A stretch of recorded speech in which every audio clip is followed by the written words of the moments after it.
delighted to have with us tonight Aoife, Jake, and Pat. Aoife is a member of the national freestyle team. Pat is our 2016 Paralympian and in preparation for the Paralympics in Tokyo. And Jake is a national slalom team. So we've got a great panel for you this evening, a lot of diversity, a lot of experience. And yeah, thanks for being here. Okay, where will we start? Coaching. Aoife, you've got a really interesting story to tell us. So you only really got into paddling age 16. You discovered freestyle when you went to university, fell in love with it, and you had an amazing result in 2019 where you came 13th at the World Championships in Sort. From that, where did you go? From that, I started working with Andrew Jackson. So Andrew it's weird for me to say Andrew, his name's Jacko, as we all call him. Jacko has been on as a coach for years, for his way of coaching and for the people that he's brought to World Championships levels and winning at World Championship levels. So I had kind of gotten to a point where I felt I could only go so far by myself and I needed a bit more guidance. Keem, a friend of mine, and Dave McClure, another Irish freestyler, put me in contact with Jacko. And what was quite interesting about Jacko's approach is he asked me to write him a letter and to talk about myself and about who I am and what I want to achieve and where I want to go. So at this point, it was at quite a crazy point in my life. I had just finished my undergrad. I'd come out with a great result out of Worlds, and all I wanted to do was achieve my goals in kayaking. But I had also realized that my career path was not the right career path that I wanted to take. I wanted to be out in the community more and interacting with people more. So I decided not alone to take on a new goal set with Jacko, but also in my career, I decided to go back to college to take on pharmacy in the Royal College of Surgeons up in Dublin. So with that, it was actually kind of one way, it was kind of a good format. It was a 5-year degree. So with that, I set my 5-year goal in kayaking. So I messaged Jacko. I told him about this goal. I told him that this is what I was achieving in my academic side and then on my kayaking side. And we had one call. And for Jacko, it was very much about, for him, what he sees in an athlete or somebody as a learner, as he calls them, is that he wants to have the fire built inside of him when I talk to him. So when I started to talk about my goal and what I wanted to achieve, I could see it in him. He was getting excited by it. And it was in that moment that we clicked and we were like, okay, we can do this together. I think the biggest part about Jacko, like as a coach with that approach, is that for him it was taking on a learner, but he is also a learner in it too. And he very much makes that very apparent, is that it's not that old school approach where, we're all told to go to school and we learn from a teacher, and you either get on the train and you keep plodding along, and then sometimes you have the people at the back of the carriage who get left behind a bit, and maybe don't do as well and don't get the support that they need. With Jacko is completely different. This is the goal. How are we going to get there? And we're going to get there together as a team. I'm going to learn. He's going to learn from me. And that's the path that we're on. And yeah, I think that's a really good point, that there is that learning between the coach and the athlete, and it is mutual. Nobody has finished learning, and that the coach might not have all the solutions, but something that really struck me was that honesty part in that establishing that relationship. So that honesty on your behalf of exposing and saying the goals and what you wanted to achieve, and obviously the honesty on his behalf on explaining as to where he was at and what he could bring. Pat, something where Aoife was saying, she talked about 5-year goals. People who are not in performance sport, that might seem a bit crazy to them. You've been working with the same coach for 8 years now. Would you like to talk a bit about how that started? And obviously, I'm sure 8 years have flown past to Paralympic cycles. I'm not sure about flown past, but it's something similar to Aoife in the sense that, like, after I lost my leg and I got back into paddling, and then I had started the route of para paddling. It was going to be in Rio, and I went as far. I felt I had gone as far as I could in the first year. And Canoeing Ireland and Carol Dunn at the time was very good at suggesting that I'd make contact with Neil. And like that, we had a really honest conversation where I think Neil was trying to figure out how serious I was.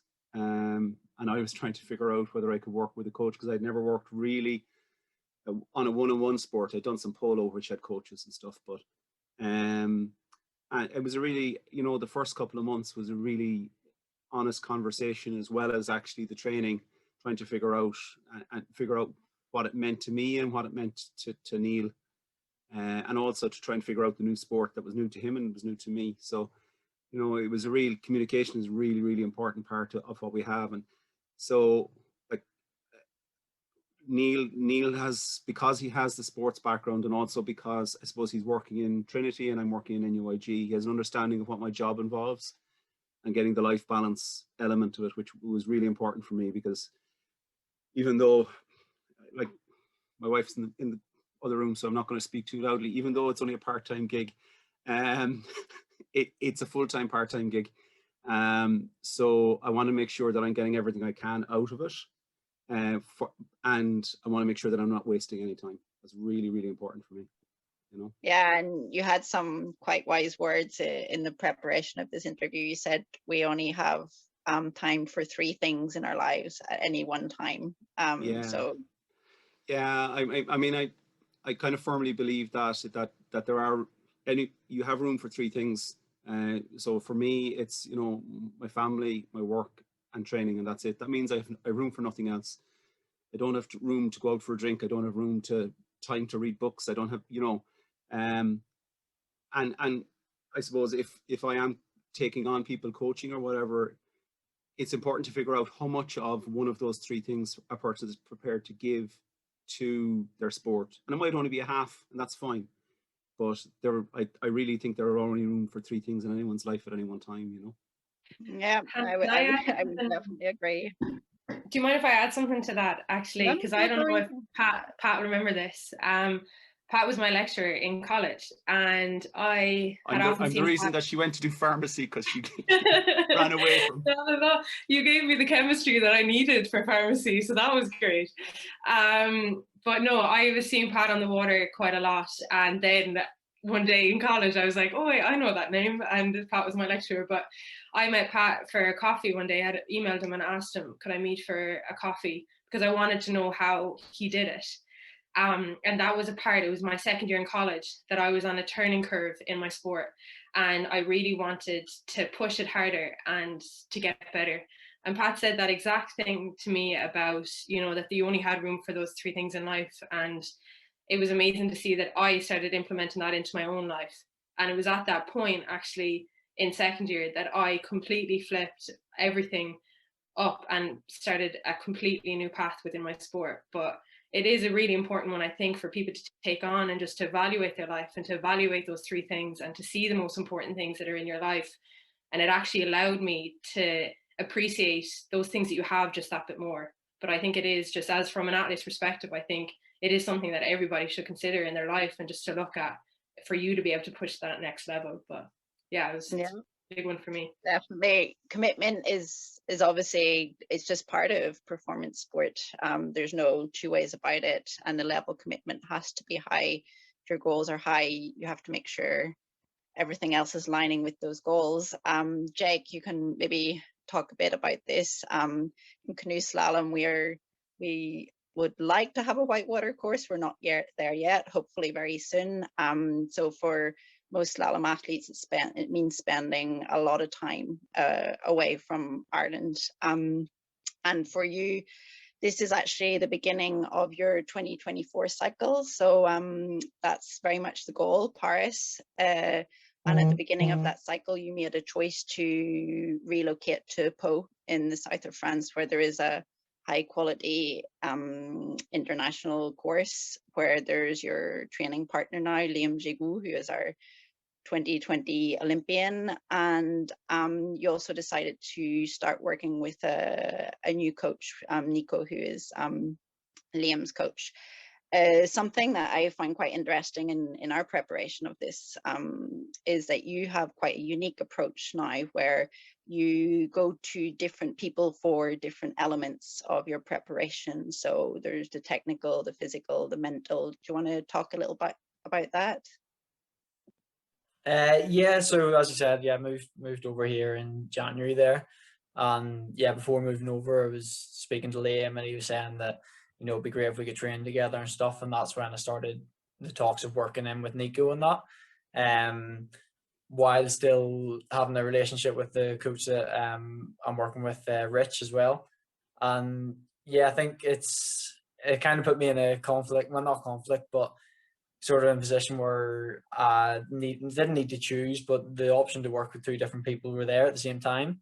And I think, yeah, I had basically Rich, who I think is really, really good with especially around racing with me, in terms of my headspace around racing, and the mental side of things. And then Nico, with a new opportunity to work with a coach who was a very technical paddler himself. And yeah, I think having that option has been, I mean, we've had 2 races recently, and I've been in contact with both coaches. Obviously, Nico was here for the race last weekend, but also keeping in contact with Rich at the same time. It's been difficult, obviously, with Rich is based in Wales at the minute, and it was great when we were working together. It was in Nottingham, when I was in Nottingham for those few years when we started working with Rich, and then since then obviously moved to France and stuff. But being able to have Rich there, that I can speak to someone that's really, I can really talk around my mental side of things for racing, is really, really good and beneficial.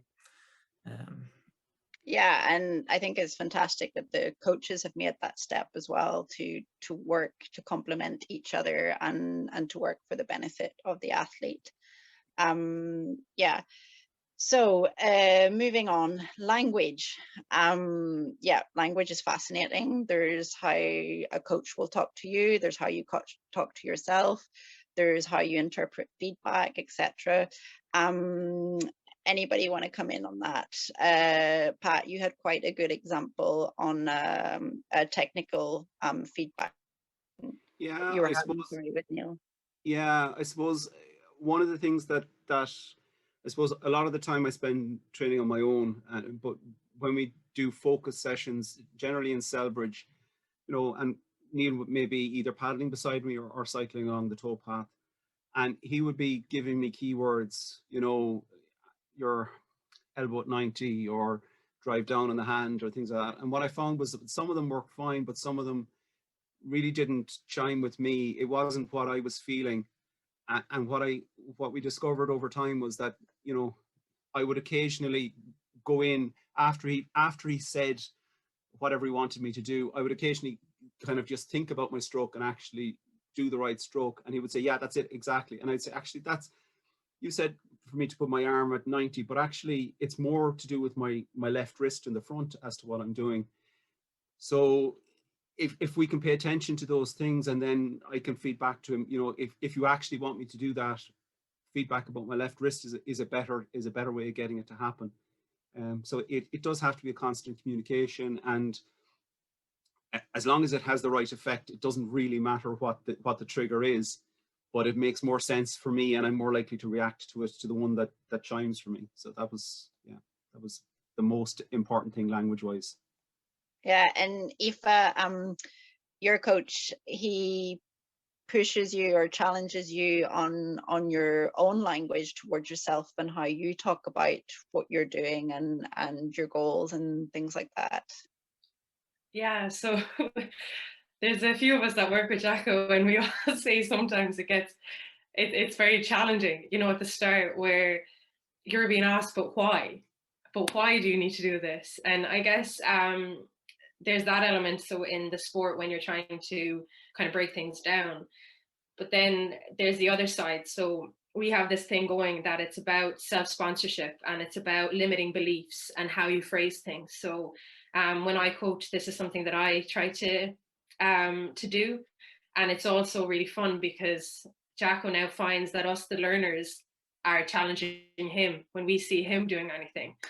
So what it is it's very much about those limitations. So somebody says, I can't do something.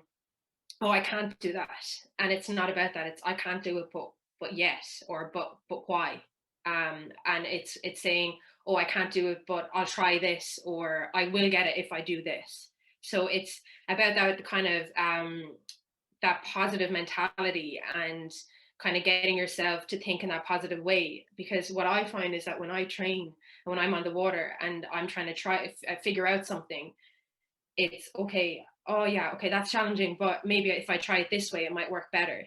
And it's that constant, that constant positive train on things. But the way that we would look at things is looking at the bigger picture rather than in freestyle in particular, the tricks specific. So you can get very specific in freestyle, and you can get very much down to angles. And if you look at our score sheet, it's all about angles and about degrees and everything. It's just, yeah, it's very technical, and it's getting more technical. But rather than looking at the tricks themselves, we look at the kind of the bigger picture and how you can implement things across each trick. So for me, one of the biggest things that I've found is if I literally change my posture, sit up extremely straight, and smile as I want to, I will perform far greater. If you look back at any footage from me in an event or competing, I'm literally here and I'm there to create an atmosphere, and I will compete, rather than if I go in with shrunk shoulders and I'm really annoyed at myself and I'm really shrunken down. It happened at Worlds. The first prelims run, I flushed and I was straight down, and all I had was one friend shout and was like, "You can do it, Aoife, you've got it." And straight away off I was smiling, and I had two of the best rides ever afterwards. So I guess that's another language that a lot of coaches I kind of forget about too, is like, yeah, 100% there's the technical side, and we do look at that. We 100% look at that. That's the most important thing as well. But you need to balance that out as well with kind of things like posture, things like language, and how you use those across, different tricks, or across different movements. So no, that's really interesting. I think that posture is something that probably every paddle sport discipline, it's a number one. To be able to get that range of movement, etc. If that's in freestyle, sprint, slalom, we'll all agree on posture. And also, as one thing, Hannah, just maybe that struck me as Aoife was talking there. She's talking about sitting tall and smiling. One of the things I do before every race is a self-talk thing, which I don't talk, but I force myself before I get into the bucket to sit up and smile and remind myself that I'm there because I enjoy doing it. Because sometimes you could be there, and it's going to be like that in the middle of the race, but at least sit tall, smile, and say, this is something I do because I enjoy it. I've put in countless hours for this 40 seconds. I may as well enjoy it. No, I'm smiling because I did a NLP exercise in December, and that was the number one thing, was sitting and smiling and owning the space. And I do that now when I get in my boat as well before a race or a full run. So Jake, racing, you absolutely love racing. We were in SEO not that long ago together, and we had a conversation around racing and results and things like that. And something that struck me is motivation. So motivation is individual. Every athlete is going to be motivated by something different. Every athlete has a different story, different circumstances, etc. And we had a conversation about the motivation around results, and you have special race gear as well that you wear just on race day, and that's kind of your bit of getting you fired and getting you going. So this was your first time working with Nico on race day. How did that go? Because we had a bit of, you weren't entirely sure what his style would be and things like that. Do you want to share how that went? Yeah, I think first time working with him, I've done a bit with him in team runs before and stuff, but as an individual basis, first time working with him at a race. And I think because it's still quite new, obviously it's not every day we're working together, so even just the relationship of working with training is still quite new. But I think one thing that was quite different to what I've had before working with other coaches is there's one move at the weekend where it was we talked about it for a while, and we kind of decided on a plan to go forwards on it. And I think about maybe 20 minutes before my run, Nico came up to me and was like, right, spin the move. And I was like, usually it'd be more of a conversation, but Nico was just like, right, it's a spin, like no hesitation about it. And I was like, right, okay, we'll do that. And I put halfway through the run, I was coming up the move, and I was like, no hesitation on it, span the move, really good. I think it's just that it's that contrast I've had with other coaches that I've had before. It's always, you kind of talk about it before, and maybe it would a coach would maybe come up to me and be like, oh, what do you think? I think I've seen other people spin it here. Maybe it's a better option. Whereas Nico was just like, right, it's a spin. And I think having that confidence was really good and quite different. But in a way, yeah, it was something I think that highlights how that relationship working with different races there coming up is going to be. And I think from working with him for that short period of time, I'd already sort of learned and trusting his judgment and that sort of thing. So it was quite good in that sense that it kind of cleared all doubt out of my mind and was just like, oh, it must be a spin. He said it is, so we'll go for it. Whereas I feel like it was a bit more of a conversation, it might be a bit more doubt in my mind about it. So yeah. Yeah, that's an incredible level of trust on your behalf already. And I think that's great. And as you say, maybe in how you delivered the message as well, it was like spin. No, he didn't give you the opportunity to question it. And we also discussed that kind of feedback methods at different times. So we had a conversation about if you were frustrated in a session and what kind of feedback method worked best for you when you were feeling frustrated and a little bit stuck in a session. Yeah, and I think, it's very similar to that approach that happened at the weekend. It's like when I am frustrated in the session and it's kind of, I'm being more asked what I think is going wrong or what I need to do or how I feel something went. When I am frustrated and in that sort of negative mindset, I prefer someone just to tell me what I'm doing wrong rather than trying to get it out of me. There's definitely points where if I'm in a very good mindset or I'm just in majority of sessions, it is good for me to have that sort of self-exploration of what was going wrong or what needs to change. But I think when it's in that mindset of being a bit negative and a bit down on myself when I'm in training, it's like to have someone just to say, right, this is what's going wrong, try this. It puts me in a much better position then, I think, to go forward in the session. And I think looking at it from that race, it was kind of it wasn't the same in a way that I wasn't in a negative mindset, but having that just decisiveness was very good in that situation. So yeah, it's a fine line because obviously you want the athlete to be able to make decisions for their own, but at times you need guidance as well, and you need very clear voiced guidance, and we all need it at different times.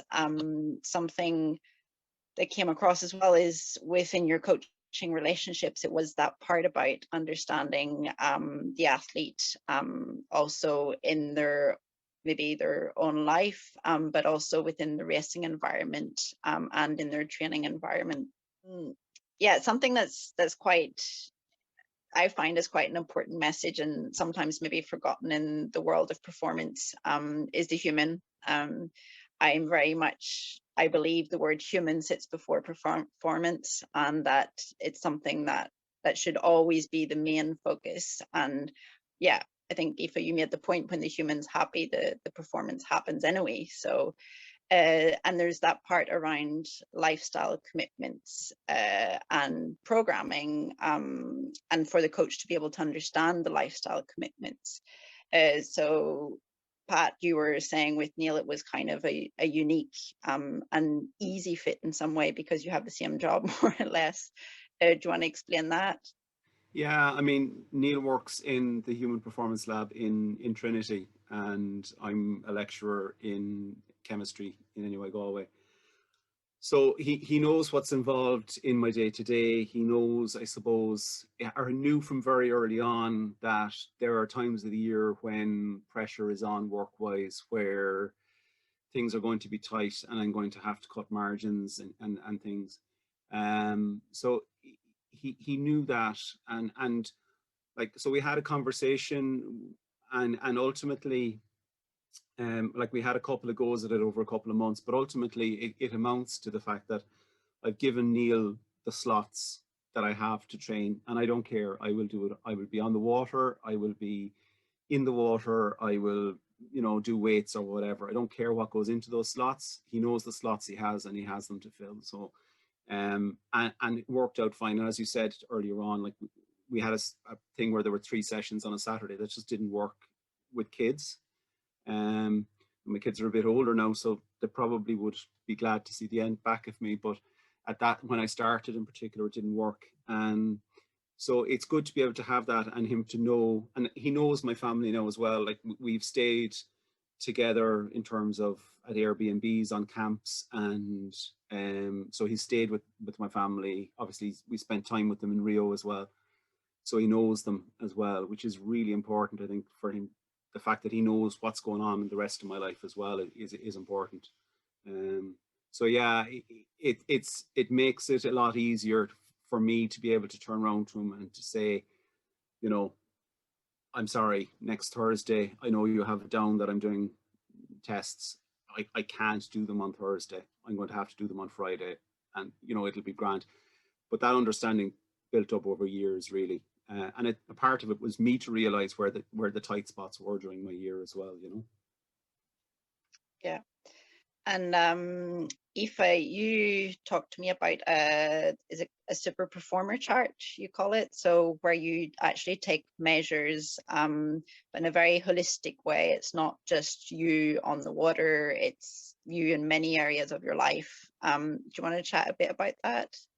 Yeah, it's like this idea that it's our sport is our sport, and 100% is, but it's also a growth process, and there is a person behind the athlete too. And I think that's really important for coaches to see, is like, as Pat said there, very much, you've got your training, you've got work, but then you've also got your family life. And that tends to be, that's your person, you've got your work, you've got your athlete and your performer, but then you've also got your person. And that person is actually really important to not forget about, and to check in on that person and make sure that that person is actually doing okay. But I also think that, and Jacko believes, that person is also very much important for him to know. And as Pat kind of said, I have the same relationship with Jacko, that at certain times of the year, it's hectic for me. And I literally just need him there as my moral support, and to tell me, sometimes to not even talk about kayaking, that, and not even to talk about what I've done, just to talk about it as a general whole. So yeah, I guess the idea behind like Superformer is that you get to map to see where you are, and it's based on your skill sets, but it's also based on you evolving as a person over time. So yeah, I'm just trying to think. Yeah, that's kind of what we do. No, and I also think it's a great communication tool, because there's your perception and there's your coach's perception, and sometimes they meet and sometimes they don't, and it's having measures to kind of figure out, okay, are we talking about the same thing? Or as an athlete, sometimes think, yeah, I'm doing great here, and the coach might be not too sure about that. Yeah, or like, I think another thing is like you thinking where you're somewhere like else, and the coach thinks you're actually somewhere else. So like that communication is really key to ensure that we look at this chart to be like, okay, we both think the individual is here, that I'm here. And sometimes as well, I think that can fluctuate too. Like I find like my kayaking this past couple of months has been like up on that scale, like high, but like myself has been like down here because I'm not seeing people all the time, that way. And I'm missing my interaction with my friends. And but recognizing that and acknowledging it and just kind of moving forward with it. But I think the worst part that you can do is just not acknowledge it and just try to like shove these things under the carpet. But it's important to check in on all those selves, and also work self too, because work self can go on another scale sometimes. So yeah, it's just that recognizing that everything can be on different scales at different times, and that's okay. Just making sure that you're aware of that. I think that's really important. Yeah, and that's back to the honesty of ourselves, and and having other people who can give feedback, not just your coach, but as you're talking about, sometimes you need your friends and your family to give you that feedback around the balance that we could be missing overall. Yeah, coming to the end, would you have anything you would like to maybe, if it's advice for aspiring coaches or coaches who are working with performance athletes already, or maybe even athletes themselves, what would be the advice be in relation to the coaching environment? What do you think is really important? So we start with, anybody want to go, Pat? Yeah, sure. I suppose two things. Firstly, the first thing is an honest discussion between the athlete and the coach, so that everybody knows what the aim is. Is the aim to be the best you can be at, with 10 hours commitment a week? Or is the aim to be the best you can be no matter how much commitment you have to give? Or what is the aim is the first thing. And I think it needs to be there's no point in a coach wasting their time developing a 20-hour program, 20-hour per week program, and the athlete only doing 10 of them. Nor is there any point in an athlete being prepared to do more and not getting it out of the coach. So that's probably the first thing. The second thing is wearing another hat that I'm quite passionate about. I think any coach who is coaching an athlete in a high performance environment needs to have a discussion with them about anti-doping, and needs to have a very frank discussion about it. I have been tested dozens of times, and every time I'm tested, Neil's name goes down on that form. And if I'm ever tested positive, Neil's name is on the form that I tested positive. And it's an awkward conversation in one way, but it is a conversation that needs to be had, I think. And I think if people are upfront about it, it doesn't have to be a big problem, but it's worth having the conversation. That's a great point, Pat. And I think we'll definitely have you back on Coach Connect to discuss that anti-doping. A lot of education still to be done for everybody on that front. Aoife, any thoughts? Yeah, I think similar to Pat, but I think, yeah, that first part for coaches is to try and forget about that standard approach of, like, as a coach, oh, what do I need to do for my session? Oh, I need to do this, this, this, and this. But rather meet with your athletes and meet with them individually and try to figure out what the goal sets is for each individual. And even on a team setting, to meet with each one, try to figure out where they're going to want to go, and then create a path from that. But I think the other part with that is also realizing that the path is always going to change. When you're looking at 4 and 5 year goals, they need to be adaptable.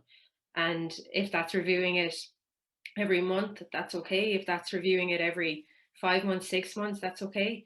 But I guess, yeah, knowing that the process and the pathway should be revolved around the coach and the athlete together. They're both learners. The athlete can coach the coach, and the coach can coach the athlete. And I think that that's really important. For a coach to know. Yeah, I love that, Aoife. I love the fact that you say they're both learners, and I think that's a position traditionally that's not always been put forward, but I think it's such an important one. And also that invest the time in getting to know the athlete, get to know the person, what makes them tick, and why they're there and what motivates them. Jake, you got the final words? Yeah, for me, I think it would be sort of a relationship between the coach and athlete in terms of knowing the athlete's body in a way. For me, I had a bit of a long-term injury going on over the past 2 years, and now it's pretty decent. But from that, I've kind of learned what my body can deal with in terms of a weekly basis on sessions and stuff like that. And I think it's making sure the coach knows what that is. So for me, if I'm being told that these are the sessions I need to do, and it has to be done this way, it's not going to work that way for me. I need the coach to know that maybe 9 sessions of good quality sessions is a lot better than 11 or 12 sessions. And I think it's having that understanding, whether it's around an injury or whether it's just around load overall. I think having that understanding that the athlete knows when their body needs a rest and stuff like that. That's kind of what I found over the past sort of couple of years, is having that understanding of when I need to. The coach knows that I'm not just skipping a session because I don't want to do it, but it's a fact of like, I know that this is long term, this is going to be better for me to do this. Yeah, I think that's a great point, that it's not one program fits all. Definitely not. There's so much individuality there, and the body type and how the athlete responds to training. We are all unique in that front as well. So the program has to fit the athlete in a whole, if that's mentally, physically, technically, lifestyle wise, everything. So there's so many different measures there and parameters to take into consideration when working with athletes. And I think, as Aoife mentioned as well, it's adapting along the way as well. So it is trial and error. Training and coaching, there's so much trial and error, and it's making sure there's the space for those mistakes to be made, and accept that the mistakes will be made on the coach's behalf, on the athlete's behalf. But it's going constantly back to that kind of golden thread and what the long-term goal is and where we're trying to get to. Thank you so much, Aoife, Pat, and Jake. That was a brilliant conversation. Thank you for your time. Thank you for your wisdom, and best of luck for those very ambitious goals I know you all have in this season and the ones ahead. Thank you.